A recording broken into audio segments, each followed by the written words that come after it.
Assalamualaikum warahmatullahi wabarakatuh. Salam sejahtera untuk kita semua. Kami dari kelompok 9 akan memaparkan hasil analisis kami dengan mata kuliah Sistem Informasi Akuntansi dengan dosen pengampu Ibu Ratnawati Eskom Mkom. Setelah kami melakukan riset pada Koperasi Kodanua, maka kami mengambil judul pembahasan kami yaitu Analisis Sistem Pemberian Kredit Modal Usaha di Koperasi Kodanua Karawang. Adapun susunan kelompok kami, yang pertama ada Raihana Salsabila dengan NIM 11200164, yaitu saya sendiri. Yang kedua ada Utama Aji Abdurrahman Salim dengan NIM 11200151, dan yang ketiga ada Risma Gina Firdaus dengan NIM 11200271. Baik, kemudian saya akan menjelaskan pengertian koperasi, konsep dasar koperasi, fungsi koperasi, serta peran dan tugas koperasi. Baik, kita masuk ke pengertian koperasi. Pengertian koperasi menurut pasal 1 Undang-Undang Nomor 25 Tahun 1992 tentang perkoperasian. Koperasi adalah badan usaha yang beranggotakan orang-orang atau badan hukum koperasi dengan melandaskan kegiatannya berdasarkan prinsip koperasi, sekaligus sebagai gerakan ekonomi rakyat berdasarkan atas asas kekeluargaan. Kemudian kita masuk ke konsep dasar koperasi. Koperasi adalah singkatan dari kata ko dan co dan operasi operation. Koperasi adalah suatu kumpulan orang-orang untuk bekerja sama demi kesejahteraan bersama. Koperasi juga memiliki landasan yang melandasi aktivitas koperasi di Indonesia. Yang pertama, landasan ideal sama dengan Pancasila. Kemudian landasan mental sama dengan setia kawan dan kesadaran diri sendiri. Yang kedua, landasan struktural dan gerak sama dengan Undang-Undang 1945 Pasal 33 Ayat 1. Kemudian fungsi-fungsi koperasi. Fungsi koperasi ada 4. Yang pertama, sebagai urat nadi kegiatan perekonomian Indonesia. Yang kedua, sebagai upaya mendemokrasikan sosial ekonomi Indonesia. Yang ketiga, untuk meningkatkan kesejahteraan warga negara Indonesia. Dan yang keempat, memperkokoh perekonomian rakyat Indonesia dengan jalan pembinaan koperasi. Adapun peran dan tugas koperasi. Yang pertama, meningkatkan taraf hidup sederhana masyarakat Indonesia. Yang kedua, mengembangkan demokrasi ekonomi di Indonesia. Dan yang ketiga, mewujudkan pendapatan masyarakat yang adil dan merata dengan cara menyatukan, membina, dan mengembangkan setiap potensi yang ada. Baiklah, di sini kita masuk ke sejarah dan struktur organisasi Koperasi Kodanua. Saya akan menjelaskan sedikit sejarah Koperasi Kodanua. Awalnya pada tahun 1977 merupakan suatu kelompok arisan yang bernamakan Gurindo atau Guru-Guru.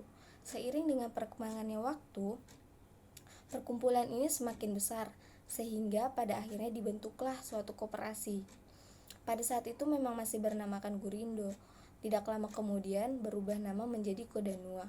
Mengapa Kodanua? Karena salah satu pendirinya berasal dari Timur Timur.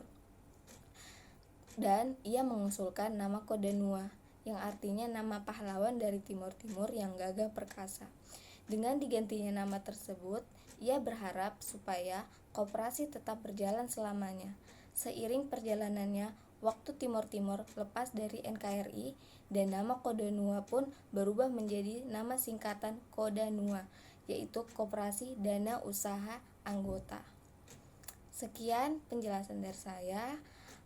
Kemudian akan dilanjutkan oleh teman saya yaitu Utama. Terima kasih Raihana Salsabila. Oke, baik, di sini saya akan melanjutkan presentasi dari rekan saya.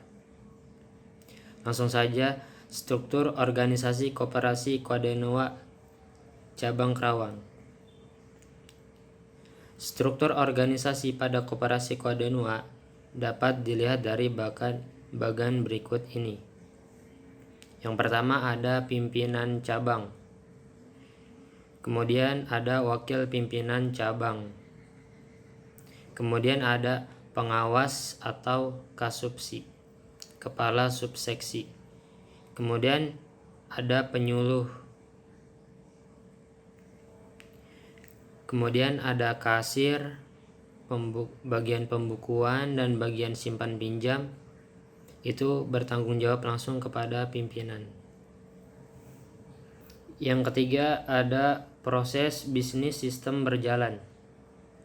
Berikut ini adalah proses sistem pemberian kredit modal usaha untuk UKM dan usaha mikro yang berjalan pada Koperasi Kodanua yang terdiri dari 3 prosedur, yaitu yang pertama prosedur permohonan pinjaman untuk UKM dan usaha mikro. Peminjam yang ingin mengajukan permohonan pinjaman datang ke Koperasi Kodanua secara langsung. Kemudian bagian simpan pinjam akan memberikan formulir permohonan pinjaman.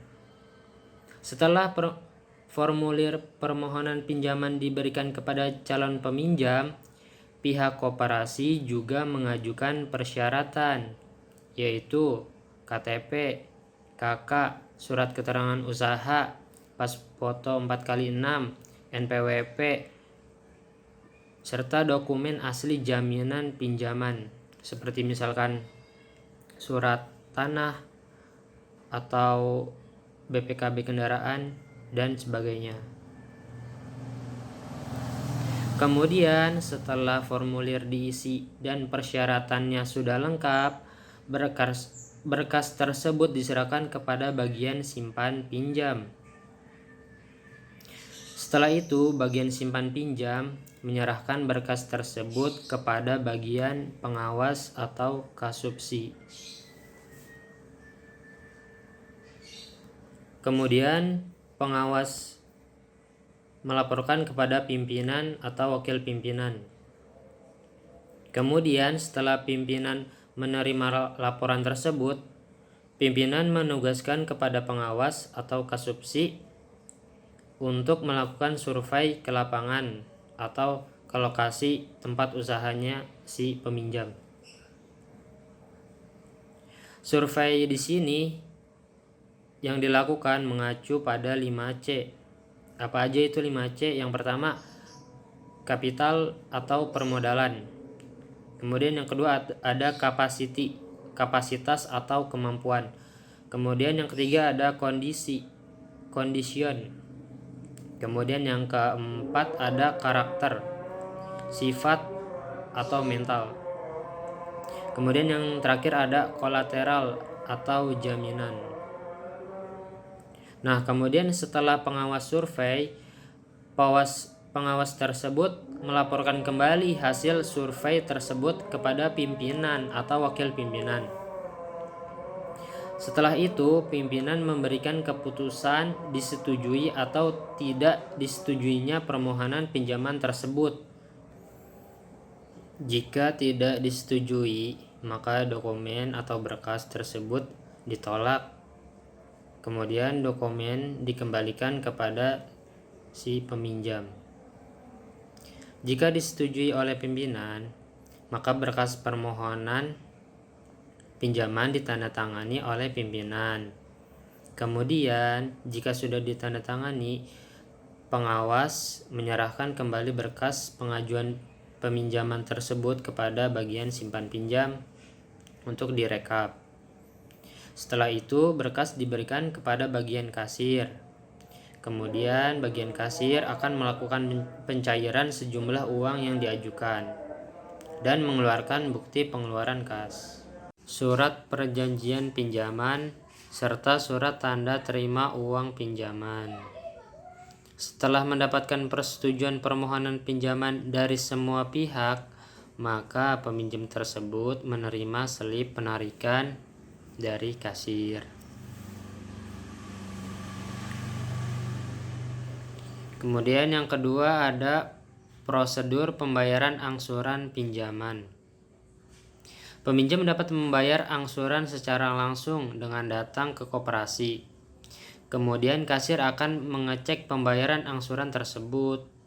Setelah itu, kasir merekapitulasi pembayaran angsuran yang dilakukan oleh peminjam setiap bulannya. Kemudian yang ketiga ada prosedur laporan. Kasir memberikan data penerimaan dan pengeluaran kepada bagian pembukuan. Kemudian, bagian pembukuan melakukan rekapitulasi penerimaan dan pengeluaran. Setelah direkapitulasi, bagian pembukuan menyerahkan hasil rekapitulasi tersebut kepada kasir. Kemudian, kasir membuat laporan penerimaan dan pengeluaran dan langsung menyerahkannya kepada pimpinan. Kemudian yang keempat ada activity diagram atau diagram aktivitas. Yang pertama ada activity diagram permohonan pinjaman. Start point-nya dari peminjam yang datang langsung ke koperasi, kemudian mengajukan pinjaman kepada bagian simpan pinjam. Kemudian bagian simpan pinjam memberikan form permohonan pinjaman. Kemudian peminjam mengisi form dan melengkapi berkas persyaratan tersebut. Kemudian peminjam menyerahkan form dan berkas tersebut kepada bagian simpan pinjam. Kemudian bagian simpan pinjam menerima berkasnya dan menyerahkan berkas kepada pengawas. Kemudian bagian pengawas menerima berkas dan melaporkan kepada pimpinan. Kemudian pimpinan menerima laporan tersebut dan menugaskan pengawas untuk survei ke lapangan atau ke lokasi tempat usaha si peminjam. Kemudian bagian pengawas melakukan survei yang mengacu pada 5C tersebut. Kemudian setelah survei, pengawas tersebut melaporkan hasil surveinya ke pimpinan. Kemudian pimpinan melihat laporan hasil survei. Kemudian pimpinan memberikan keputusan. Di sini ada simbol decision.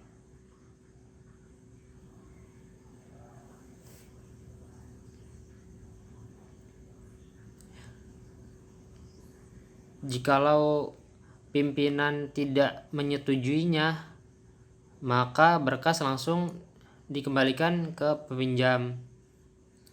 Kemudian peminjam tersebut menerima berkasnya, kemudian selesai.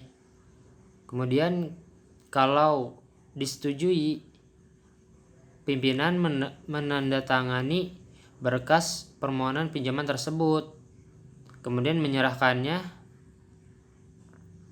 ke bagian pengawas lagi. Kemudian dari bagian pengawas, berkas tersebut diserahkan kepada bagian simpan pinjam untuk direkap. Kemudian bagian simpan pinjam tersebut menyerahkan rekap berkas peminjam kepada kasir. Kemudian kasir menerima rekapan berkas peminjam. Kemudian kasir mencairkan dana pinjaman. Kemudian kasir mengeluarkan bukti pengeluaran kas, surat perjanjian pinjaman, dan surat tanda terima uang pinjaman. Kemudian kasir mengeluarkan slip penarikan yang akan diberikan kepada si peminjam. Kemudian peminjam menerima slip penarikan. Kemudian selesai ditandai dengan simbol endpoint dengan gambar titik, kemudian luarnya ada lingkaran.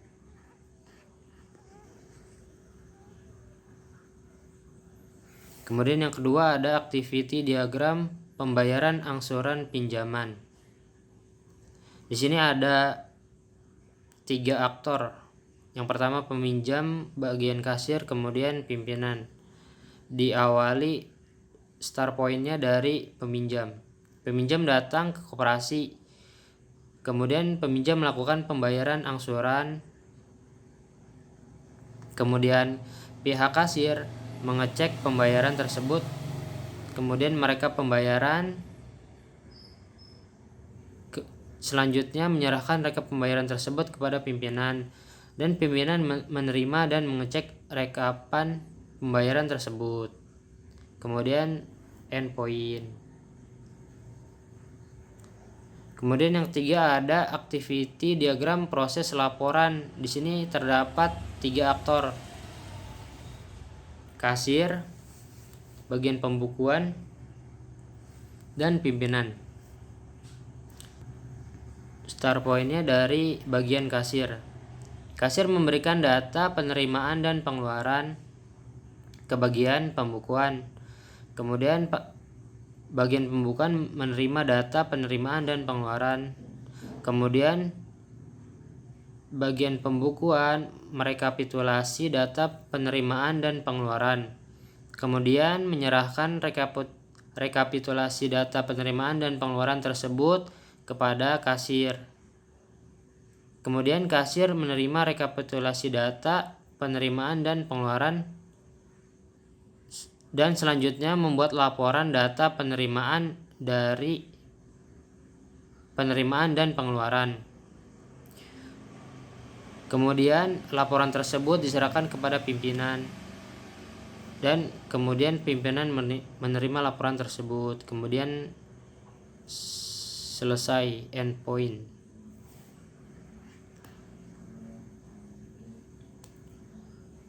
Oke, baik. Mungkin presentasi selanjutnya akan dilanjutkan oleh rekan saya, Risma Gina.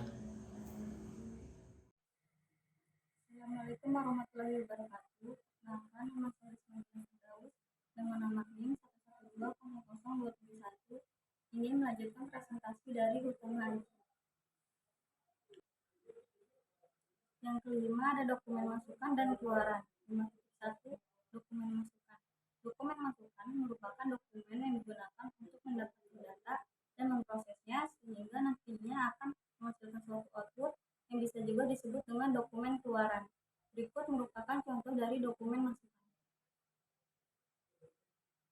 Contoh dari dokumen masukan yaitu seperti ini. Selanjutnya ada dokumen keluaran. Dokumen keluaran merupakan dokumen hasil dari catatan laporan yang berfungsi untuk mendukung kegiatan manajemen. Berikut merupakan contoh dari dokumen keluaran. Contoh dari dokumen keluaran yaitu seperti ini. Yang keenam ada permasalahan dan alternatif pembacaan masalah. 6.1 permasalahan pokok. Berdasarkan pengamatan dari analisa yang kami lakukan pada sistem pemberian kredit modal usaha di Koperasi Kodenua, Koperasi Kodenua masih menggunakan sistem yang manual, terutama untuk penyimpanan data-data simpan pinjam itu masih manual, yaitu dengan menyimpan data-data dalam bentuk kertas kemudian disimpan di rak penyimpanan data. Hal ini rentan sekali menimbulkan masalah seperti memasukkan data, salah menyimpan data, salah mengambil data, dan data bisa tertukar. Selanjutnya ada pemecahan masalah. Yang pertama ada mengubah sistem yang masih manual menjadi sistem yang sudah terkomputerisasi. Tujuannya agar mempermudah karyawan koperasi dalam mencari data dan meminimalisir kesalahan data. Kedua ada membuat database server, SQL, dan lain-lain agar data bisa diakses, diperbaharui, serta dapat backup, dan tujuan utamanya yaitu untuk mengamankan data-data. Yang terakhir adalah penutup. Kesimpulan. Ciri-ciri yang menonjol dalam koperasi adalah sebagai berikut. Yang pertama, berasas kekeluargaan. Yang kedua, keanggotaan sukarela dan terbuka bagi setiap warga negara Republik Indonesia. Yang ketiga, tahap anggota adalah pemegang kekuasaan tertinggi. Yang terakhir, sistem simpan pinjam Koperasi Kodenua masih terdapat beberapa kekurangan Di antaranya dalam pendataan simpan pinjam yang masih manual dapat berakibat hilangnya dokumen dan terjadinya kesalahan dalam pencatatan. Yaitu saran. Sebagai bahan pertimbangan untuk perbaikan, maka saran-saran yang dapat dijadikan acuan sebagai bahan koreksi itu ada beberapa saran yang penulis sarankan, antara lain yang pertama, perlu adanya personil yang bertanggung jawab yang khusus memelihara dan mengembangkan sistem, sehingga apabila diperlukan dapat dikembangkan dengan cepat. Yang terakhir, perancangan sistem informasi simpan pinjam yang diusulkan diharapkan mampu mengatasi kelemahan dan kekurangan dalam sistem pencatatan manual serta dapat membantu unit simpan pinjam Koperasi Kodanuwa. Perancangan sistem informasi simpan pinjam yang diusulkan adalah dengan menggunakannya sistem yang sudah terkomputerisasi. Sekian dari saya. Assalamualaikum warahmatullahi wabarakatuh.